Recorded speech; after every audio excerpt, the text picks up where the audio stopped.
Vocês, eu sou Érica Lima e hoje nós estamos no mais um debate político. Na tarde de hoje, o Convergente convidou o deputado estadual Serafim Corrêa para a gente falar sobre a CPI da pandemia e falar sobre gestão estadual. O deputado Serafim já está aqui e aí vou convidar o deputado para ele participar da nossa live. Convidando aqui o deputado. Deputado, o senhor que está acompanhando, acabei de enviar um convite, o senhor aceita para participar da live com a gente. Pronto. Olá, tudo bem? Boa tarde, tudo bem, tudo tranquilo.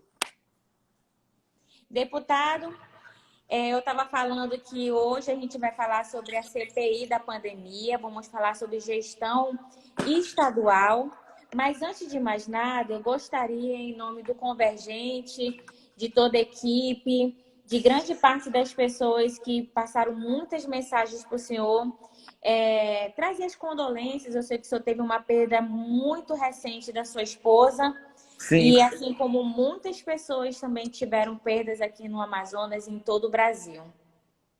sim, exatamente. Eu agradeço, Érica, e foi uma perda muito violenta para mim, para os meus filhos, para os meus netos. A Lídia, 51 anos de convivência, mas foi a vontade de Deus e vamos seguir em frente.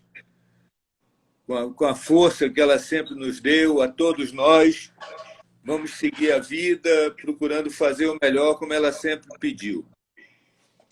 Deputado, para a gente começar, a gente vai falar sobre a CPI.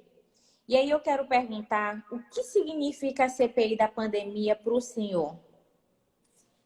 Veja, eu imagino que você está se referindo à CPI da pandemia no Senado, não é isso? É isso mesmo. Muito bem. Eu entendo que a CPI no Senado ela tem um objetivo muito claro, é identificar as responsabilidades daqueles que falharam para o Brasil ter mais de 430 mil mortes. Isso é um número assustador para todo mundo. Nós só estamos atrás dos Estados Unidos, mas nós somos o sexto país em população. Portanto, é algo que precisa ser esclarecido, que precisa ser passado a limpo. E eu entendo que a CPI tem, nesses seus primeiros passos, procurado fazer o melhor. E espero que cheguem a conclusões que o povo brasileiro possa saber exatamente de quem é a responsabilidade ou as responsabilidades por esse desastre sanitário que o Brasil sofre. O Convergente, quando entrou em contato com o senhor para a gente falar sobre política, uma das coisas que a gente procurou pautar foi na sua experiência. O senhor que é economista, que é formado também em Direito e que tem muito tempo atuando no segmento da política no estado do Amazonas. Para isso, a gente começa a falar um pouco do cenário nacional, como o senhor colocou, e a CPI da pandemia ela vai ouvir, né, o ex-ministro Pazuello e a médica da cloroquina na próxima semana. Como também a gente teve a notícia, inclusive o Convergente noticiou, nós temos matérias, que o próprio ex-ministro Pazuello, ele pediu um habeas corpus, né, ao STF, com o direito de ficar Sim, em silêncio, calado.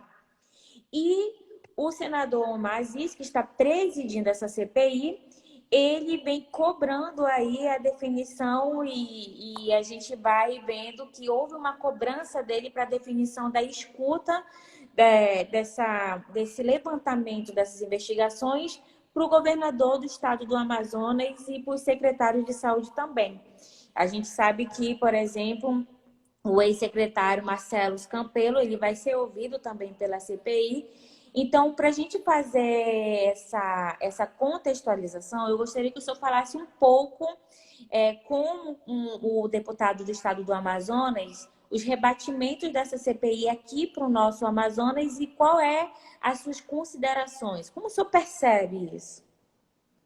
veja, eu entendo que a Assembleia Legislativa do Estado do Amazonas ela já fez a sua parte há um ano atrás. nós instalamos uma CPI da saúde, apuramos isso que hoje tramita no STJ, sobre toda aquela confusão, é fruto da CPI da saúde. A Polícia Federal seguiu o nosso trabalho, aproveitou o nosso trabalho. O Ministério Público Federal transcreveu páginas e páginas inteiras do nosso trabalho para cessar a denúncia que envolve um número grande de pessoas. Eu, no meu modesto entender, o STJ tem uma responsabilidade muito grande. Eu posso dar uma notícia aqui para vocês. Hoje foi publicado que no dia 2 de junho, portanto, daqui a 2 semanas, ele vai anunciar a denúncia contra 17 servidores públicos. Ele excluiu o governador dessa apreciação no primeiro momento. O que dizem advogados experientes? Que, como o governador não está, isso é uma sinalização de que o STJ vai mandar essa investigação dos 17 que não têm prerrogativa de foro para a Justiça Estadual em Manaus e vai deixar só o governador no STJ, cujo processo será apreciado mais à frente, assegurando o direito de defesa e tudo mais. Então, a Assembleia fez a sua parte.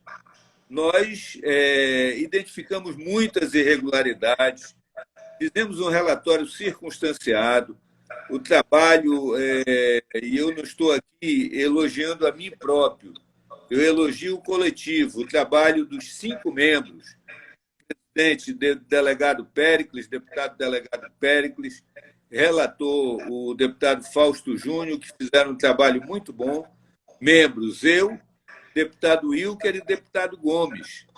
E demos todos os caminhos para que o Ministério Público possa agir. Agora, eu fico um tanto quanto assim, preocupado, porque eu vejo uma lentidão muito grande do Ministério Público, do Tribunal de Contas, dos órgãos de controle. Nós entregamos tudo o que tinha que fazer, o que tinha que identificar, foi entregue. Mas tem situações assim, nós pedimos a prorrogação do prazo da CPI. A Assembleia não deu. Essa prorrogação objetivava entrar profundamente na questão do contrato da OS, que administra o Delfina, bem como da PPP, que administra o Delfina, porque entendemos que esses 2 contratos eles não contemplam o interesse público, eles contemplam muito mais o interesse privado. A PPP foi uma boa ideia dentro de uma circunstância, mas os juros cobrados eles não são compatíveis com a realidade do mercado hoje. Esse contrato deveria ter sido repactuado, só que, ao invés dele ser repactuado, ele foi autorizado a ser vendido por 200 milhões para uma outra empresa. Ora, o Estado do Amazonas vai pagar de 2,5 bi a 3 bi. E viu esse contrato ser vendido por 200 milhões. 200 milhões é a prestação de 1 ano e meio. Então, não tinha sentido o Estado concordar com aquilo. Ele deveria ter dito o seguinte: olha, nessas condições eu compro. E está encerrada a PPP, o hospital é meu. Nós achamos que faltou ali uma percepção da conjuntura, uma percepção mais ampla de todo o problema.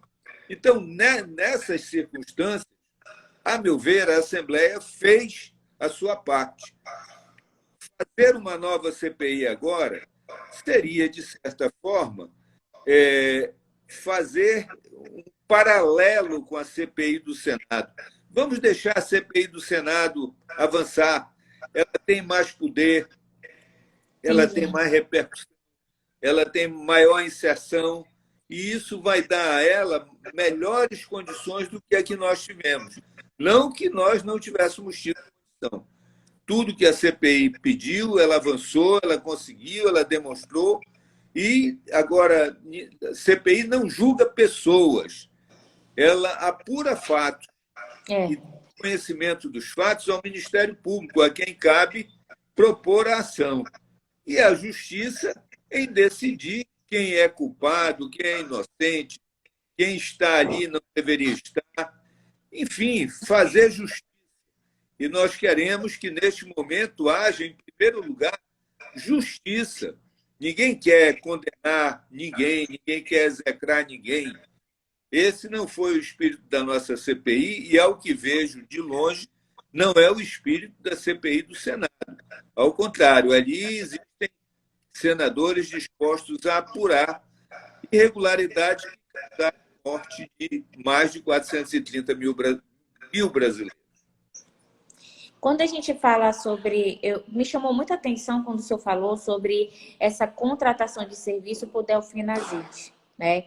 Qual é a gente fala sobre... Muitas vezes, quando fala sobre essas licitações que foram emergenciais e que elas têm toda uma especificidade especial para ocorrer, eu gostaria que o senhor explicasse um pouco para as pessoas que estão assistindo como foi esse período de contratação. Ela não passou pelos trâmites, né, que outras contratações passam, porque a gente estava em período de pandemia e em período emergencial. O que mais, além dessa situação do Delfina, vocês verificaram que estava com inconsistências? Não, tem muita coisa com inconsistência. Muitos contratos não foram nem contratos emergenciais, foram pagamentos indenizatórios, que é uma chaga no serviço público amazonense e que se arrasta há uns 10 anos. Para que os nossos telespectadores tenham ideia, nos 10 anos acumulam-se 5 bilhões de reais de pagamentos indenizatórios. Ou seja, eu sou o gestor, eu chamo uma empresa e digo para ela, olha, faz o serviço aí. Ela diz, mas não houve licitação, não tem empenho, não tem contrato. Não, faz o que eu estou te pedindo, depois a gente acerta. Entendi. Aí depois eu vou e digo o seguinte, olha, eu reconheço essa dívida e mando pagar. E isso se arrasta há 10 anos. Então, se nós da CPI conseguirmos varrer essa chaga, terá sido uma vitória enorme. Deixa eu ver se eu entendi. Deixa eu ver se eu entendi, deputado, que as pessoas estão acompanhando e a gente tem que deixar claro, porque nem todo mundo consegue entender essa situação licitatória. É um absurdo. Se o governo do estado e ele pagou algo que já estava há mais de 10 anos, porque assim, se eu assumo alguma coisa, eu não tenho a obrigatoriedade de pagar algo que não é da minha gestão, ou eu tenho a obrigatoriedade de pagar algo que não é da minha gestão. Você tem, agora você tem que examinar o que você vai assumir. Porque, por exemplo, pagamento indenizatório, você vai atestar que aquele serviço foi prestado. Isso é muito complicado, porque o serviço foi prestado há 4, 5 meses, quando ainda não era você. Então, mas esses 5 bilhões foram ao longo de 10 anos, quer dizer, um governo foi pagando as suas próprias despesas assim, entrou o outro governo, continuou pagando, entrou o outro governo, continuou pagando, e assim foi. Imagino que aí passaram 6, 7 governos. Quer dizer, o problema ele é estrutural, é da máquina. A máquina está viciada nesse caminho, e esse não é o melhor caminho. A comissão alertou para isso, alertou para essa situação e chama muito a nossa atenção que durante 10 anos o Ministério Público do Estado do Amazonas não tenha visto nada de errado. O Tribunal de Contas do Estado do Amazonas nunca tenha visto nada de errado. Isso, para nós, foi assustador. E também, agora, depois disso tudo, TCE e Ministério Público continuam calados. Eles não dizem nada. Eles receberam o relatório no ano passado. E nós já estamos no mês de maio. Eles receberam no ano passado, em setembro, outubro, por aí. Quer dizer, eles já deveriam ter tomado alguma atitude, ter feito alguma coisa. E não foi feito. Essa é uma situação que nós nos preocupamos e muito.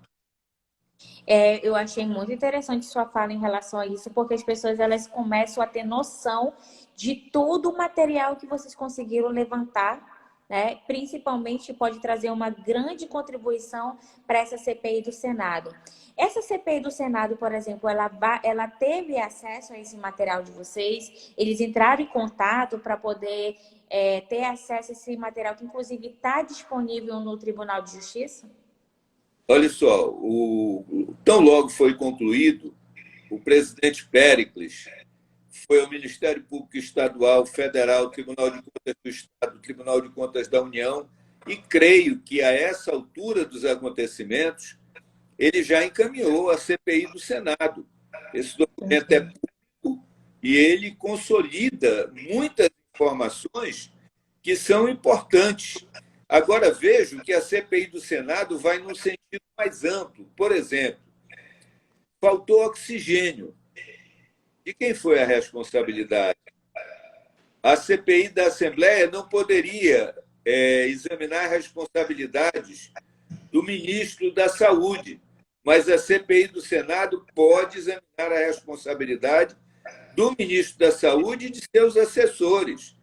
Aqui foram usadas cobaias humanas com a distribuição de cloroquina, com a famosa Capitã Cloroquina, uma médica chamada Maíra Pinheiro, veio, era assessora do ministro, aí chegou aqui, a gente precisando de oxigênio, ela disse, não, o problema de vocês é que não fizeram o tratamento precoce, tem que dar cloroquina para o povo. E, inclusive, escreveu uma carta para os gestores municipais propondo que se distribuísse cloroquina nas UBSs. Isso é criminoso, porque a cloroquina, e hoje o próprio Ministério da Saúde reconhece isso, a OMS já reconheceu há mais tempo, ela é ineficaz, ela é um remédio para cuidar de malária. Ela não tem nada a ver em cuidar de Covid. Ela deve servir aqui na nossa região para cuidar da malária e não de Covid. Então, tudo isso vai caber ao Senado examinar, apresentar o seu relatório, que, por certo, vai abranger esses aspectos. Dentro da investigação que já está ocorrendo agora, que o próprio senador Mazes disse que a CPI vai começar a investigar primeiramente os estados e prefeitura, o que chama a atenção da gente é que o vice-governador ele vai ser ouvido, né? E o vice-governador do estado do Amazonas, ele trouxe algumas declarações polêmicas, né? Inclusive colocando e tirando o que a gente chama no português mesmo dele da reta. E, além dessa situação, a gente teve o próprio deputado estadual Wilker Barreto, que ele diz e afirmou que a Leam, ela está hoje, agora, atualmente, com grupos de deputados que estão blindando o governador Wilson Lima. Como é que o senhor se posiciona diante dessas duas situações? Não há blindagem do governador, é absoluto, porque, veja, todos os problemas que o governador enfrenta decorrem da CPI da Saúde, que foi a Assembleia que levantou, inclusive o deputado Wilker Barreto, mas não só ele. Ele, eu, o deputado Fausto Júnior, deputado Péricles e deputado Gomes. Todos os problemas, toda essa confusão, ela nasce na nossa CPI. Então, não há blindagem do governador. Agora, veja, nós também, na Assembleia, não podemos deixar nos levar pelo lance da política. É claro que tudo é política, mas nós não podemos deixar que a política se sobreponha aos fatos. Ulisses Guimarães dizia, Sua Excelência, o fato. Sua Excelência, o fato está sentado na cadeira. O que tinha que ser investigado foi investigado. Nós não jogamos nada para debaixo do tapete. Entregamos a quem tínhamos que entregar. Agora, veja, como disse anteriormente, que o Ministério Público Estadual e Federal e o Tribunal de Contas do Estado estão muito lentos na sequência do trabalho da CPI. Agora, nós não temos esse poder de chegar lá e pegar na mão do procurador de justiça ou pegar na mão do conselheiro e dizer vai ter que fazer isso, vai ter que fazer aquilo. Não. Cada um responde pela sua parte. Eu entendo que o deputado Wilker ele está sendo injusto quando diz que há uma blindagem do governador. Não há blindagem. Agora, nós não podemos deixar também que é um ano do início do processo eleitoral, se instale aí um processo político eleitoral, porque isso vai tumultuar mais ainda o Estado. Vamos deixar o STJ decidir o que ele quer, e eu lhe antecipei que, a meu ver, os 17 servidores públicos virão para a Justiça Estadual, a quem caberá, então, dar sequência, e, posteriormente, o STJ, assegurando o direito de defesa ao governador, vai ter a oportunidade de se manifestar, e, manifestando, vai dizer se recebe ou não a denúncia. E aí segue, tem direito a esse fórum. O senhor falou em 17 servidores e falou que o governador não. Por que o governador não? Não, não é isso. Nessa pauta do próximo dia 2, sim, o STJ só incluiu os 17 servidores, não incluiu o governador. Não incluiu. Não incluiu. Por quê? Porque o governador é o único que tem prerrogativa de foro no STJ. A meu ver, o que o STJ vai fazer é, olha, o governador vai ficar aqui conosco, ele vai ser julgado por nós aqui. No entanto, os 17 servidores, eles não têm a prerrogativa de foro, ou o chamado foro privilegiado, para serem julgados pelo STJ. Sendo assim, isso deve ser apreciado pela Justiça Estadual do Amazonas. E entendo que, se for essa decisão, o STJ está correto. E aí, os 17 para serem apreciados em Manaus. Agora, quanto à manifestação do vice-governador Carlos Almeida, que é uma pessoa que merece o respeito de todos, mas eu entendo que ele será chamado na CPI do Senado. A instância que está colocada agora é a CPI do Senado. Ele será chamado. No momento próprio, ele será chamado. E, na hora que ele for chamado, vamos ouvir as declarações dele, vamos ver o que ele tem a declarar. Vamos aguardar. Isso daí eu não posso prever o que ele vai dizer. Deputado, uma coisa que me deixou assim muito curiosa foi as oitivas que aconteceu na Aleam, né, na CPI aqui da Aleam. E o que foi que mais lhe chamou a atenção? Né? Quando o senhor participou de todas essas oitivas, o senhor escutou, inclusive, o ex-secretário Rodrigo Tobias, né? As empresas que estão envolvidas na questão dos respiradores. E o que mais lhe chamou a atenção que pode ser ético, legal, mas que foi imoral, ou que não teve moralidade? Érica, ali tudo chamou a atenção. Foi assustador assim, aqueles fatos, porque eles vão na contramão de toda a lógica do serviço público.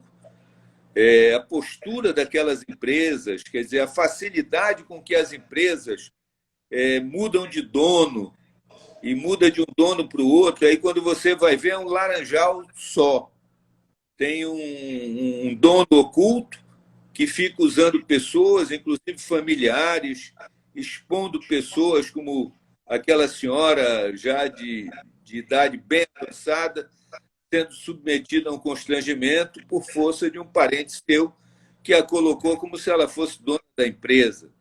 Aquela situação da lavanderia, que lavou 4 toneladas de roupa num dia e ela não tem uma máquina de lavar roupa.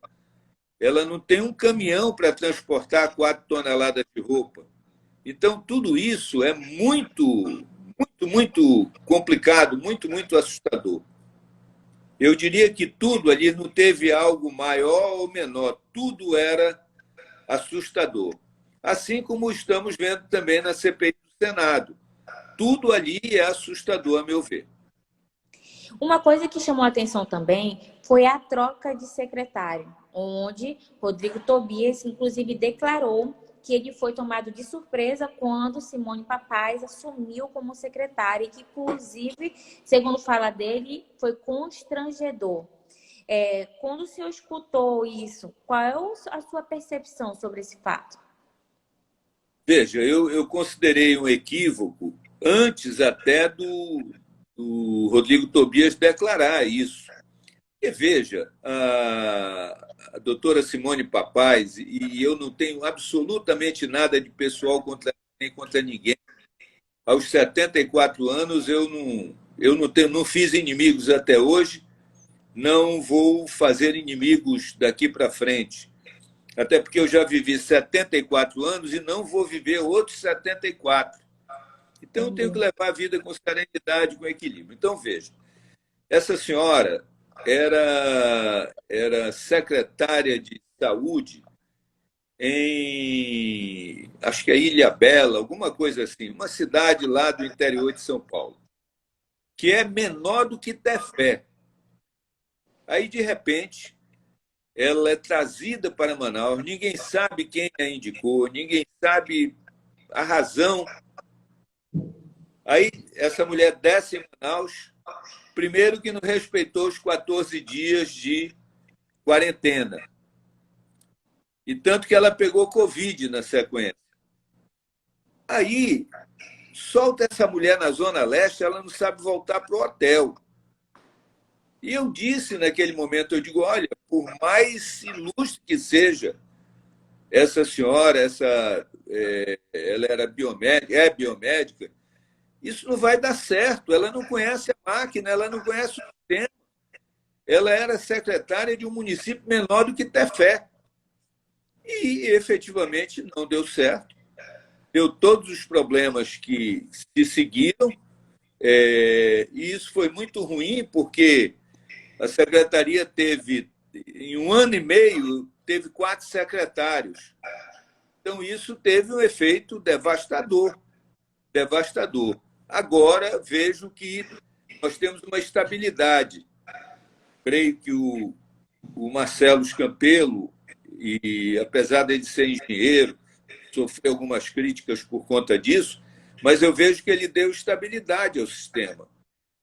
Ele deu serenidade, ele deu rotina. E isso é importante que a gente tenha no momento de uma pandemia. Ao contrário daquela mudança. Era o Carlos, sai o Carlos, entra o Tobias, sai o Tobias, entra a Simone Papais, sai a Papais, entra o Marcelos. Quer dizer, agora deu uma estabilizada e considero que isso é positivo. Para a gente já ir finalizando, eu agradeço muito o senhor trazendo assim um apanhado, né, do que aconteceu na CPI aqui no estado do Amazonas, representada pela Leam. E uma coisa que eu gostaria que a gente pudesse finalizar para trazer as suas considerações é a respeito de uma determinada situação. Qual é? É a questão hoje dos municípios do estado do Amazonas. A gente viu que um dos grandes problemas que a gente teve, o grande gargalo, é que os municípios, historicamente, principalmente municípios que já têm aí prefeitos que já foram prefeitos, que se reelegeram e que vieram novamente, mas não dispõem de uma estrutura de saúde, inclusive de UTI, o que sobrecarregou a nossa capital. E mesmo depois da primeira e segunda onda da Covid, e a gente tem a expectativa de não passar pela terceira, mas as medidas de flexibilização, elas ocorreram, e a gente está agora no aguardo de que esses casos eles se mantenham estabilizados. A gente vai fazer até uma live com o pesquisador Gésio Orellana. Mas qual é a sua consideração de por que os municípios do estado do Amazonas não terem uma estrutura do sistema de saúde com UTIs? Olha só, isso é histórico, já foi até muito pior, antes não tinha nem médico. Com o programa Mais Médicos, nós tivemos médicos brasileiros e estrangeiros que foram para o interior. Depois o programa acabou, isso deu um recuo muito ruim. Agora, Isso, eu diria que é um dos pontos positivos da pandemia. Tem 99% de negativo, mas tem 1% positivo, o que é? Dá um choque na nossa sociedade. Itacoatiara não tem UTI, Manacapuru não tem UTI, Parintins não tem UTI, nenhum dos 61 municípios do interior tem UTI. Então, nós precisamos acordar para essa realidade. Nós precisamos nos tocar com isso. E é claro que os prefeitos têm responsabilidade, mas eu diria que aí é a ausência do Estado brasileiro. Tem responsabilidade o governo federal, o estadual e o municipal. Vamos dar as mãos, vamos juntar forças, vamos fazer um programa independente de partido, independente de sigla, independente de quem quer que seja o governador, o prefeito, o presidente, para dar as mínimas condições para esses municípios do interior. Tempos atrás, houve uma defesa de você criar polos. Então, por exemplo, Itacoatiara seria um polo, Parintins seria outro, Tabatinga seria outro, Humaitá seria outro, e por aí afora, trabalhando pelas calhas dos rios. Então, se tiver um problema ali em Benjamin Constant, São Paulo de Olivença, Atalaia do Norte, Santo Antônio do Içá, Maturá, Tocantins, vai para Tabatinga. Se o problema for ali em Amundá, Barreirinha, Boa Vista do Ramos e tal, vai para Parintins. Se for Urucará, Itapiranga, vem para Itacoatiara. Quer dizer, você daria uma outra realidade. Manacapuru, Iranduba, vem para Manaus, Rio Preto da Eva vem para Manaus, Presidente Figueiredo vem para Manaus, até aí tudo bem. Careiro, Castanho, Manaquiri, Altaz estão próximos de Manaus. Mas os municípios já a 300 quilômetros, 400, 500, 1.000, eles devem ter uma estrutura mais próxima para atender a saúde. Então, essa é a minha posição. É muito preocupante, porque se a gente passasse uma suposição, né? Se a gente passasse por uma terceira onda, principalmente nas condições que alguns estados ainda estão, que ainda nem conseguiram se recuperar dessa segunda onda, e a gente não teria condições de estar transferindo, né, Sim, novamente a nossa população para outros estados. Seria um pouco mais complicado. E aí, inclusive, falando tem sobre isso, Eric. alguns prefeitos falaram para mim que não seria tanto difícil porque já temos algumas usinas de oxigênio. Mas aí a questão ia incorrer em quê? Em leitos, né? Ia Não, não é só incorrer... isso, Paulo. Você precisa de mão de obra qualificada. O que adianta para mim uma usina de oxigênio? Eu não sei operar a usina de oxigênio.